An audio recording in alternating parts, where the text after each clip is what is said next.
嗨，大家好，我是 Louis。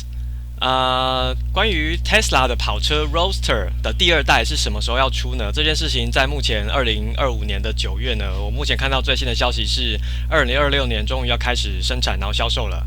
好，那这台车就是它其中有一个最大的特色，就是它有宣称他们的那个车子出来之后呢，它的加速性能可以是1秒钟之内可以加速从0到60。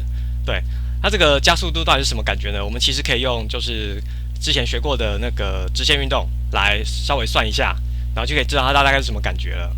好，所以如果真的要算的话呢，首先我们要先把那个每小时60英里这件事情，把它换成那个国际标准单位，所以就是60 mph 会换成26.82公尺每秒。然后这个东西呢，就可以拿来算加速度。那我们就直接套入那个直线运动的加速公式的其中一个。那套进去之后呢，最后的结论就是那个加速度会是26.82公尺每秒平方。那这到底多快呢？这个我们跟重力加速度做一下比较，那所以最后会变成是2.7G，也就是2.7倍的重力加速度。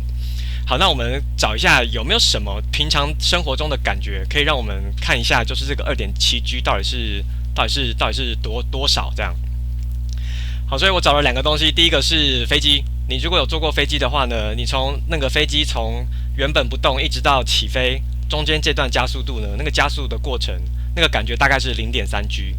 对，所以这个 Tesla 的加速度，这1秒钟的加速度呢，会是就是你坐在飞机上那个感觉的大概9倍。对，所以你如果觉得坐飞机很恐怖呢，Tesla 大概是恐怖大概9倍吧。对，好，那还有另外一个就是，如果你有坐过火箭的话，如果是坐火箭的话呢，就是从地表就是升到外太空去啊，它需要的重力加速度，它需要的加速度是大概3G，所以那个 Tesla 是2.7G 嘛，所以其实是差不多啦，差不多。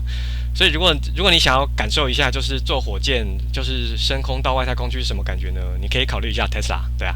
好，那我们就期待一下，就是2026年它出产的时候呢，是不是真的有这样的性能吧？好，那如果你有更多就是想讨论的物理或是数学的问题呢，欢迎你来找我，那我们可以讨论讨论，好不好？好，谢谢。